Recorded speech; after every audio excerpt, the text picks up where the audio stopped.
Huh?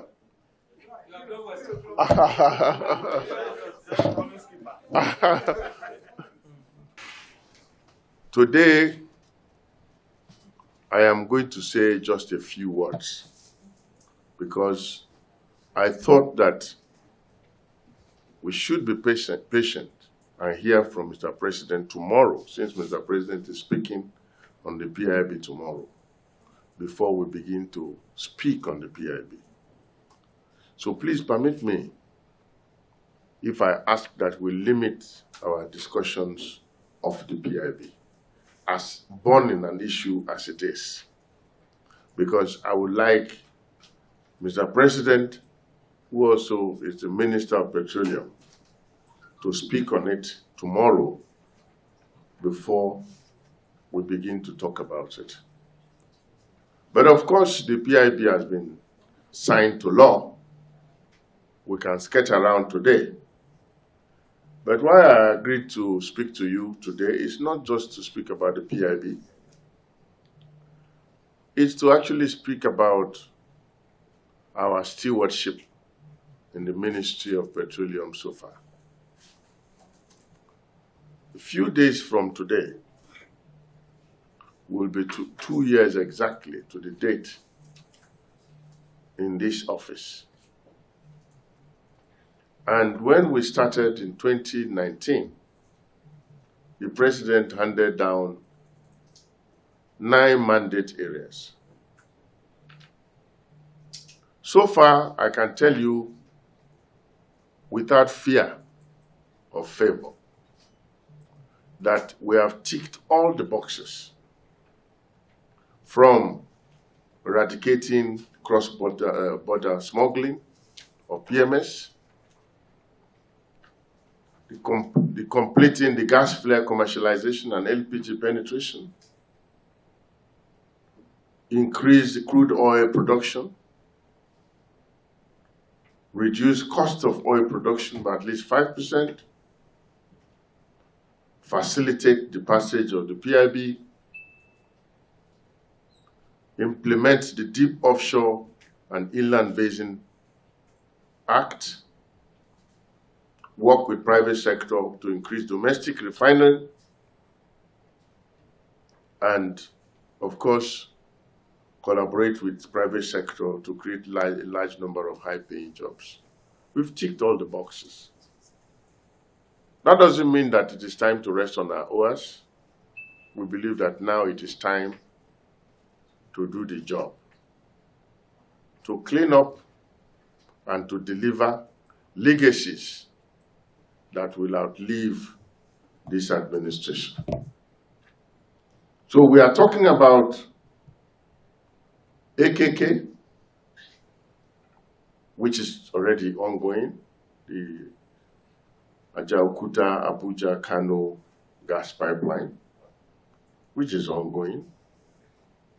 We are talking about Train 7, which is a major project which FID was taking at the most challenging time. We are talking about the 2020 marginal field bid round. Of course, we have also delivered on the PIB. And then, of course, you can talk about sundry issues like the TSA, which is a major milestone in our anti-corruption war as an administration, and our efforts with Boko Haram and so on. But I would not want to go deep into the PIB. I don't want this forum to be solely about the PIB, because if we begin to delve into it, I might be preempting Mr. President, who will be speaking on the same matter tomorrow. I just thought I should set these ground rules so that we can be on the same page. Having said that, I will leave the floor to you, gentlemen of the press, to fire your salvos. The PIB has clearly stipulated a time frame within which the new NNPC will be in place. it has given a time frame of 6 months, within which time the Ministry of Petroleum, the Ministry of Finance, together will incorporate NNPC Limited. That process will soon start, according to the law that is in place now. But as I said, we will wait for Mr. President, because we don't want to preempt what he will say. Also, on the issue of a transition committee, that is very desirable, and Mr. President, I believe, is going to make a statement also on that. So please don't be disappointed.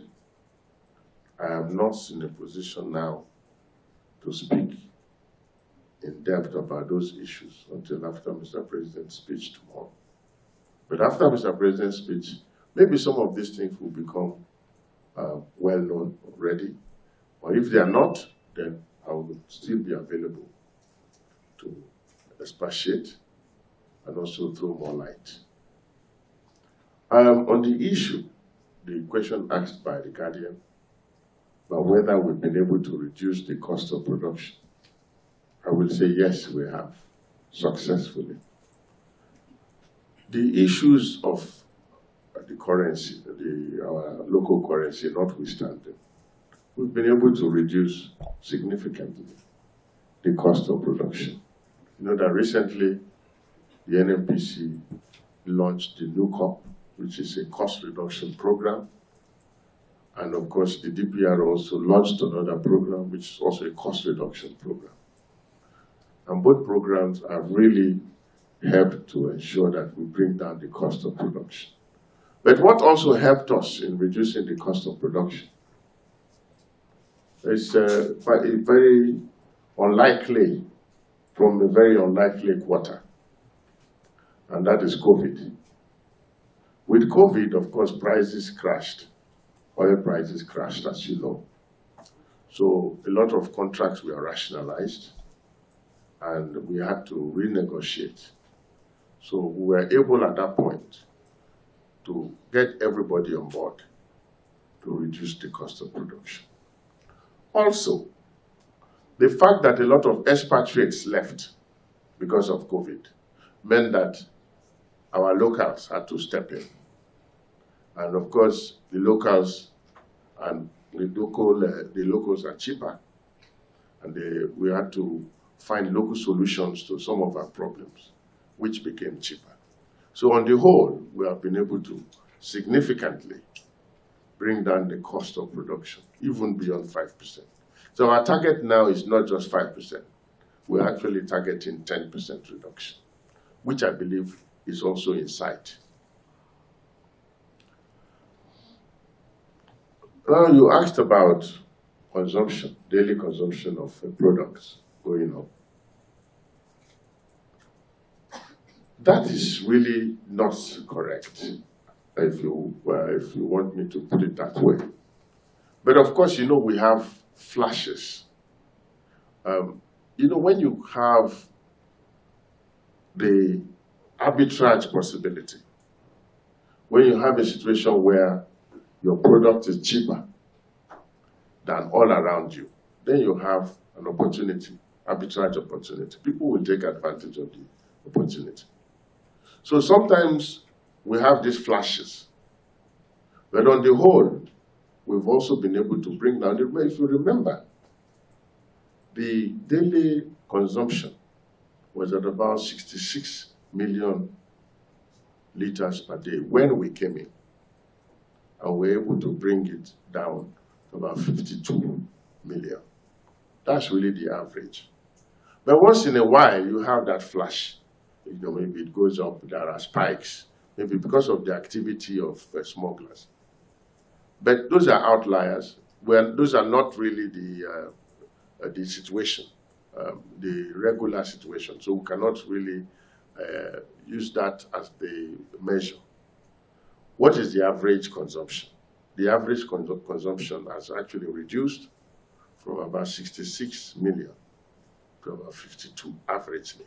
But of course, you can't discount these flashes that we have, which you cannot really score us on.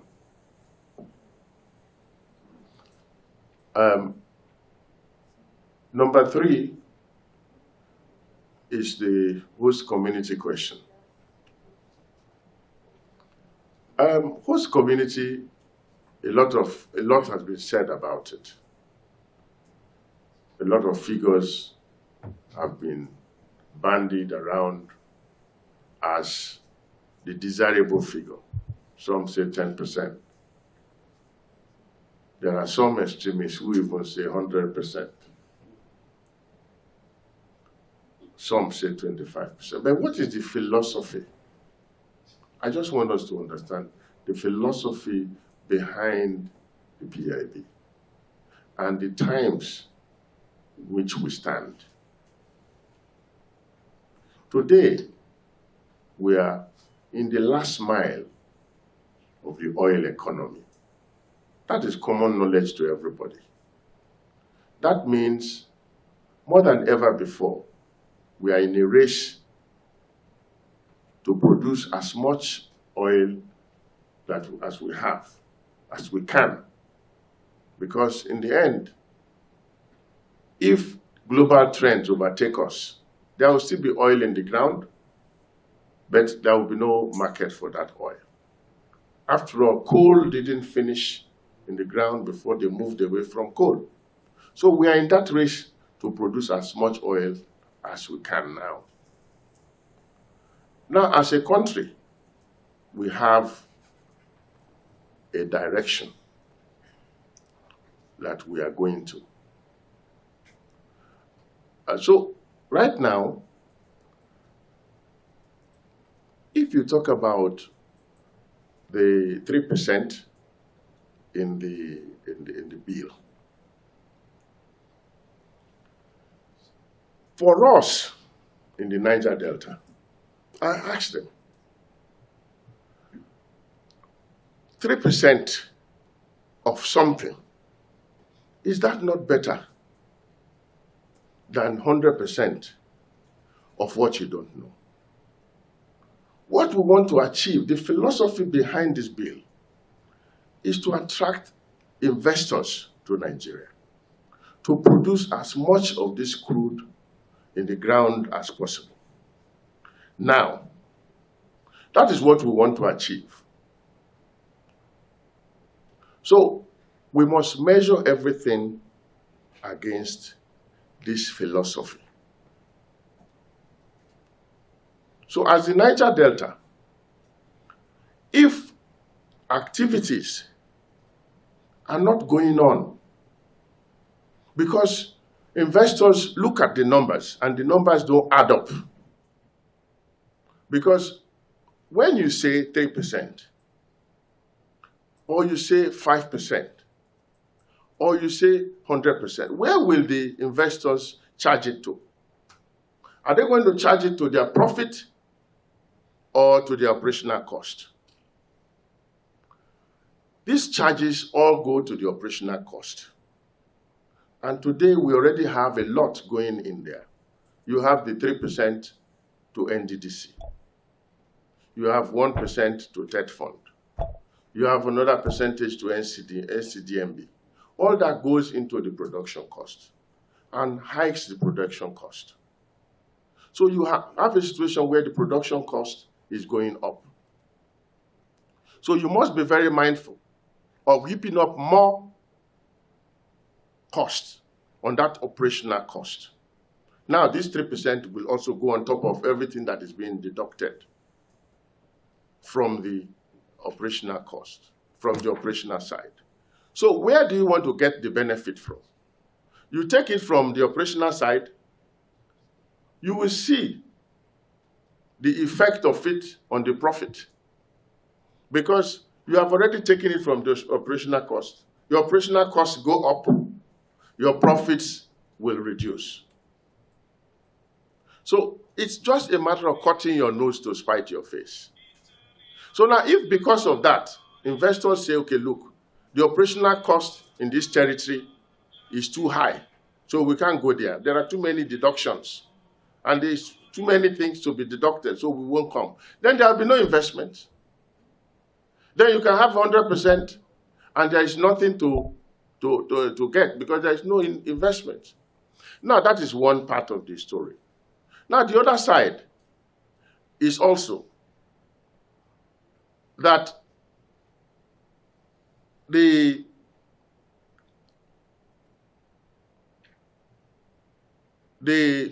sorry, I just,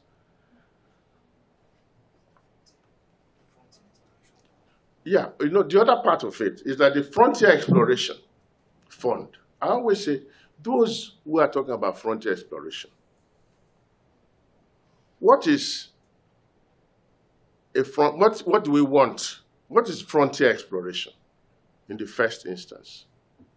Frontier exploration are areas where we have prospects, but we've not been able to find oil.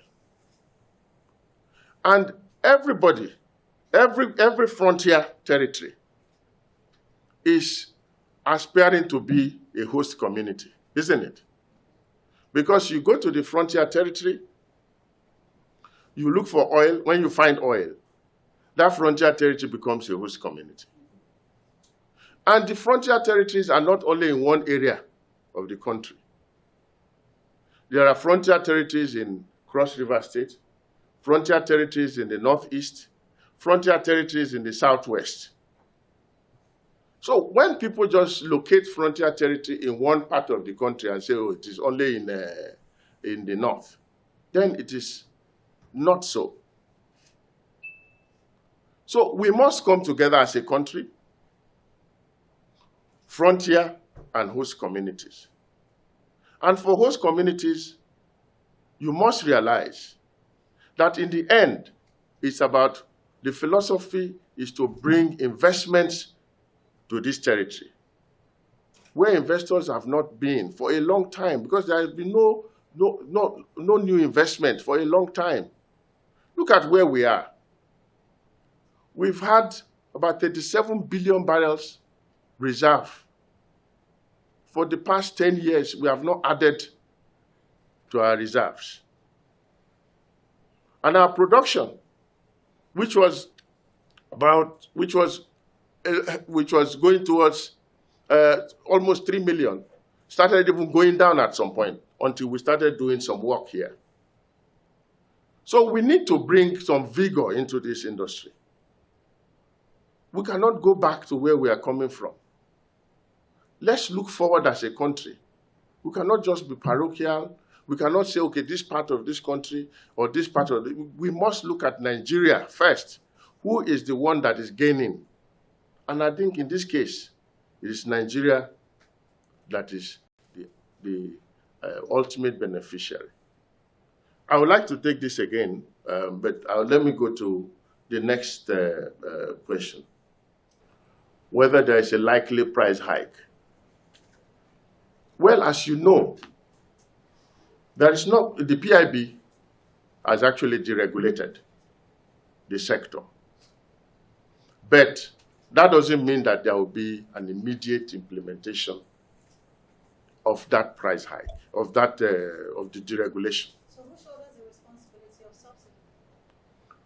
You know, what the PIB provides is that products will be sold at market dictated prices.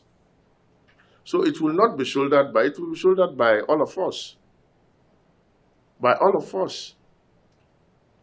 But of course, we are also mindful of the fact that this will bring some hardship, some difficulties. And that is why we are not just going to jump to implement it. The implementation framework will take care of that. How we're going to alleviate the sufferings that this might bring or the problems that will. So it's not going to be something automatic. But we'll work together already as we've been working with labor to ensure that there is a framework that will allow us to implement this the regulation, this provision of the PIB. So let's take another question. The governors are clamoring for a price hike. Of course, they are, because in the end, who is subsidizing who? Crude oil cargoes are ring-fenced in order to import products so that we can burn those products in our cars at a subsidized rate. Now, in the end, that cost is being borne by the Federation. So governors are getting less and less. That's what I was saying. If you talk about the 3%, you can either take it from this side or you take it from the profit side. So when you're enjoying it in your cars, you're burning the money in the subsidy. You do not realize that if you didn't have subsidy, you will still probably even have more at the other end available to you. But we burn it at this end via subsidy. And then when it comes to the other profit end, there is less money because there are less cargoes to be sold to fund the Federation account. So the governors have realized that in the end, they are just cutting their noses to spite their face with subsidy. Because one way or the other, you are paying for it. You are subsidizing, and you are taking all this money on this side, burning it. And then they've just realized if they didn't subsidize, then these cargoes will be available and sold and shared as part of the Federation revenue. I believe that that must have been what has informed their decision to start clamoring for deregulation. Because in the end, it pays everybody better. And that's what I was saying about also the 3%. You take this money on this side, on the operational side, it's a lot of money, but you take less now on the profit side.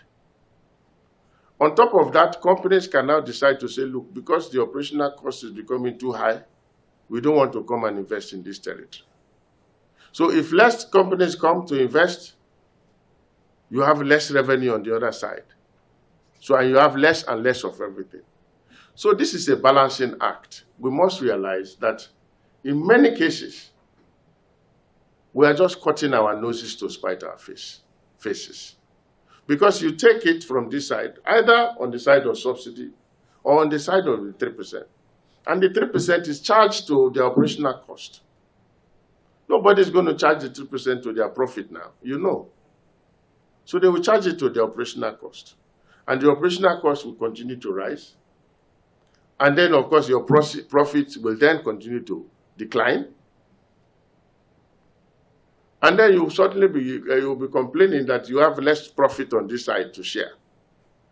But meanwhile, you didn't realize that you've already taken the money on the operational side. So it's a balancing act. But I think that at least we've been very fair to the host communities as well. And let them just take it. This amounts to quite a lot, even the 3%. It amounts to quite a lot, as they will see. Fortunately for us, this is the only fund that is targeted at the host communities in this country. Because all other such funds were not really targeted at the host community. Entities, for example, was actually established for this purpose as well, to douse the tension in the producing areas. But today, NDDC is not targeting those host communities.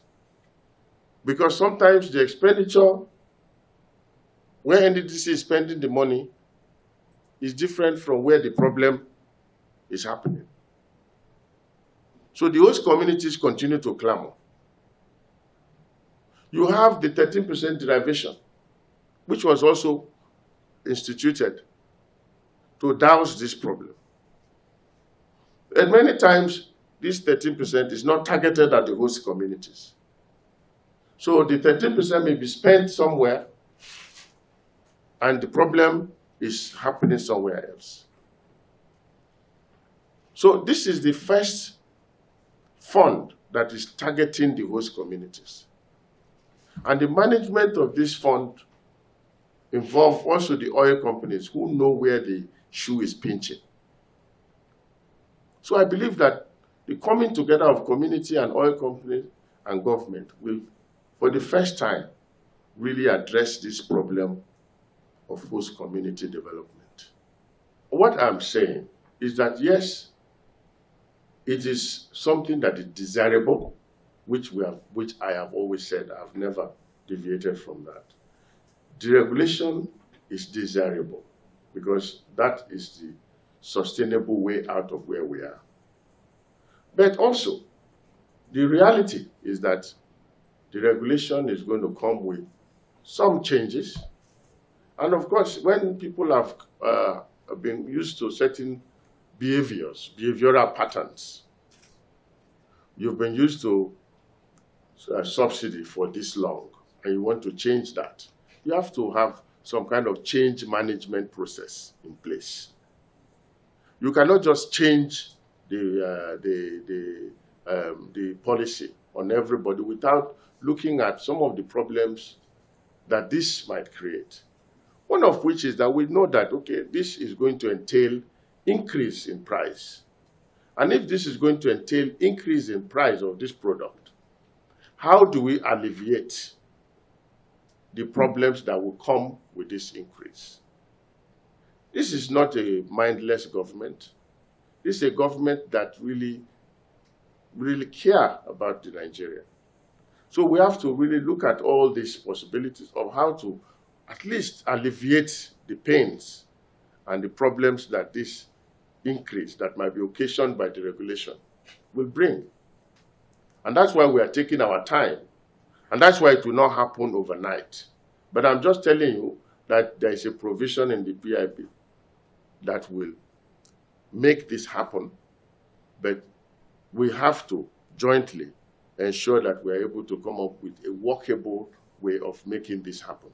And that process is already ongoing. The race to produce more oil, I can tell you that is on. But of course, the production fluctuates. Before now, our production was, like you said, over 2 million barrels. But what is responsible for this drop? It was not necessarily because we didn't have capacity. But you know, we have OPEC quota issues. And we're a very responsible member of OPEC. We are celebrating 50 years of our membership. 50 years as Nigeria. We are celebrating 50 years of our membership of this organization. So because of OPEC quota issues, we came down to these numbers. But hopefully, with the global situation improving, we will ramp up and get to this 3 million that is our target. And today, we believe that we already have capacity for the 3 million barrels. But we have to be mindful of our international commitments, and that's why we are still where we are today. But I can assure you that we are in discussion with our partners and with OPEC to see how we can at least improve even our quota and begin to produce more. Now, you also asked about gas flaring. Sometimes this issue of gas flaring is exaggerated. Today, only 8% of our produced gas is flared. We have actually reduced gas flaring to about 8%, which is quite significant. It's a very significant reduction. And with the gas flare commercialization program, which has also been completed, we'll be able to bring down our gas flaring to 0. So we've done very well as a country. Sometimes we have figures, statistics that are a few years old. So we still say, oh, Nigeria is one of the highest flaring countries. But today, I can assure you that we are doing very well in this area. We are down to 8%, And we are also in the process of eradicating the 8% of these gas flares. Yes, we are, I can confirm that there are some discussions going on about Shell exiting the onshore. But this is just a portfolio rationalization process, which is not really against the investment environment. They are not just rationalizing their portfolio in Nigeria, they are rationalizing in other places as well. And this is a policy of Shell in most places.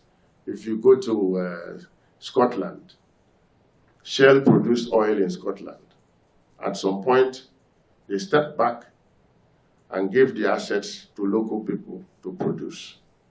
That is a Shell policy, which they are also trying to operate in Nigeria. But it is not because the Nigerian environment is not attractive. Shell is still very committed to this environment, they've told me, and they are still very committed to investing in Nigeria.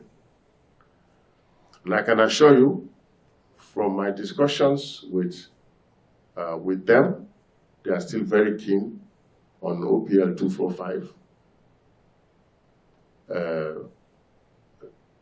NAOC is also very keen on OPL 245. But of course, you know that there are some legal issues around OPL 245, which needs to be unraveled so that we can move forward with it. In fact, I have been in discussion with the Attorney General, and I can assure you very soon we'll come out with a program for OPL 245. I don't know of any other company trying to exit Nigeria, but it depends on the policies of these companies. A lot of companies, especially on the onshore, they feel that the onshore is already mature, and they've been able to develop local competence here that can take over from them. So for a lot of some of these IOCs, their policy is when we've been able to develop local competence in a certain area, we give them that sector and move and develop other areas. So I think like Shell, what might happen is that some of these IOCs, if they see that they've been able to develop adequate local capacity in the onshore, might be willing to go offshore. But we don't really, I don't know of any company that is doing that now. But Shell has actually indicated that they will be willing to talk to us on how to exit the onshore. But of course, that exit is a process. It's not as if Shell will move away in one day.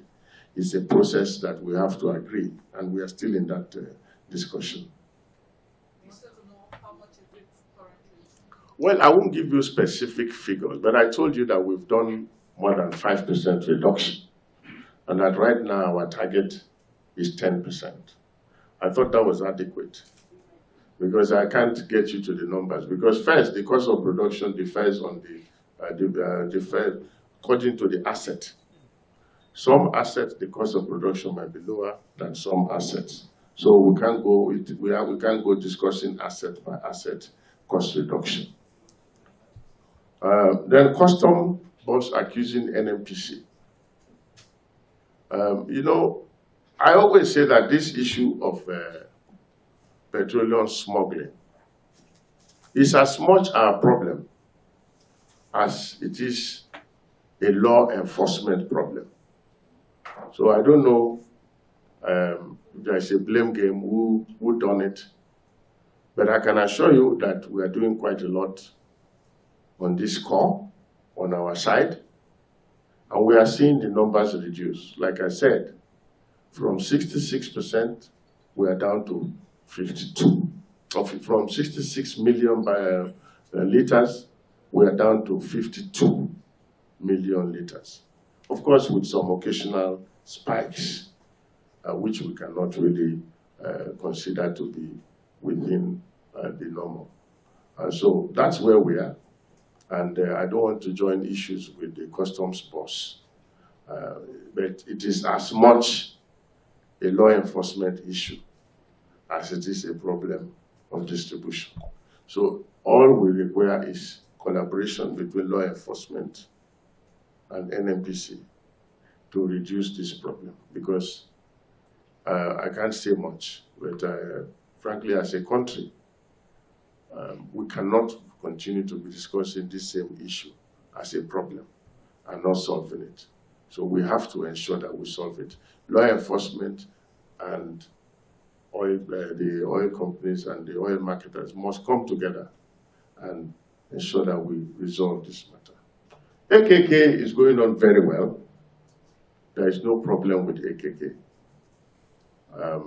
We are still very much on course, and the construction process is ongoing. I don't know if you would even like to have the opportunity of inspecting, but AKK is very much on course. There's no problem with AKK.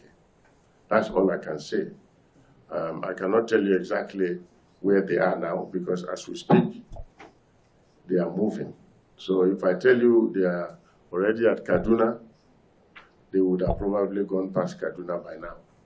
But we are taking the construction from two ends, one from the Kaduna end going all the way to Kano, and the other from the Ajaokuta end going all the way down to Kaduna. And I can tell you that we are still very much on course to meet our deadline. Modular refineries, we've licensed quite a bit. I'm not in a position to give you an exact figure now, but I know that a few of these refineries are under construction, and very soon we'll be commissioning at least 3 new modular refineries. You know that just last year we commissioned the one in the Walter Smith one, which is functioning very well.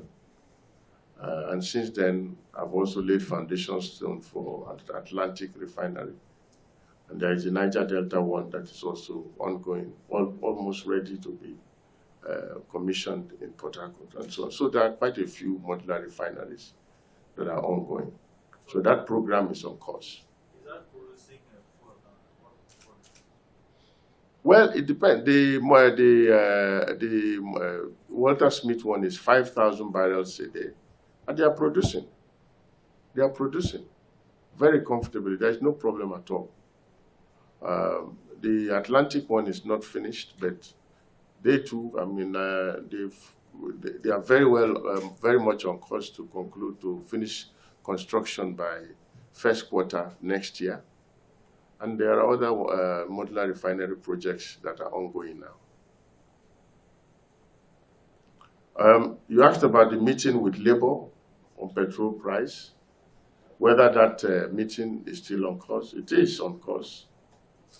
I told you, the issue is not just about discussing with Labour, because we've agreed between Labour and us that we need to put a framework in place for the implementation of deregulation.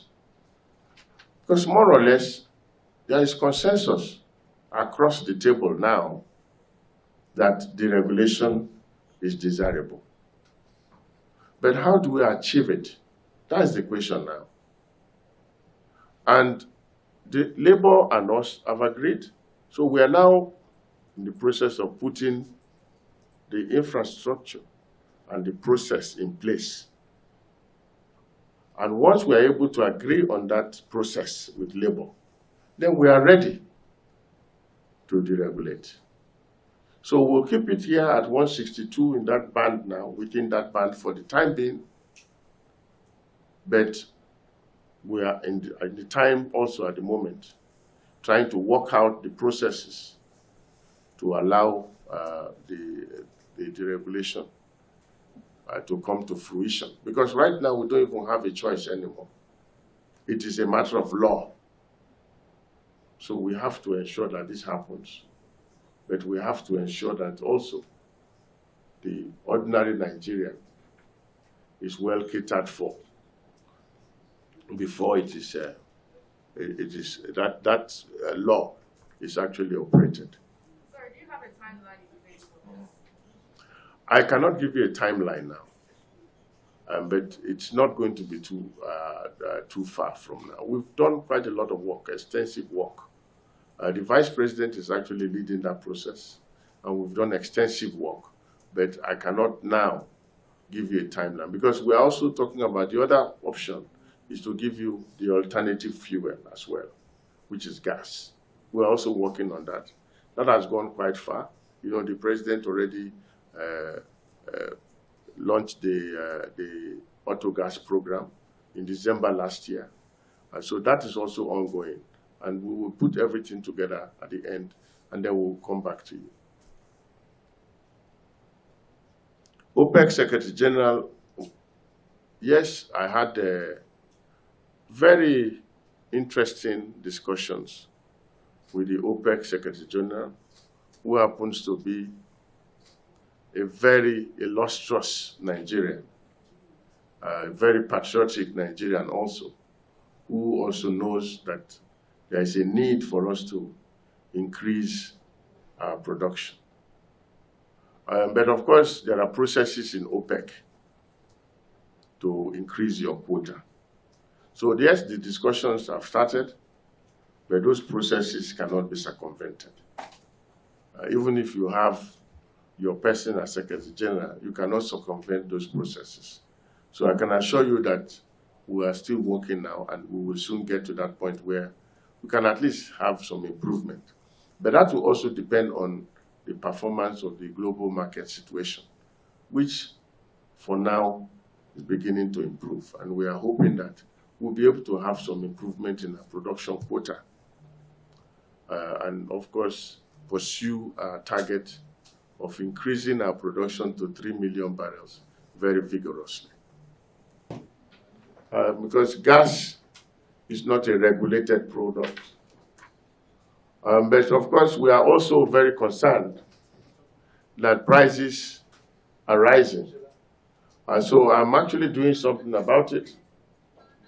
Just in the interest of the ordinary Nigerian, I'm calling some of the suppliers to meet with them to discuss the reason for this hike. But I can tell you that it is not really our role, but just in the interest of the Nigerian, we are trying to see how we can intervene with the suppliers and have discussions that will allow us to see how we can bring down the price of gas to something more affordable. I understand that the average cost of cylinder has moved from 5,000 to 6,000 or something. But we are following it. Well, you see, you are even more current, but we've been following. We are following the price, and we are doing something about it with the suppliers. Thank you very much.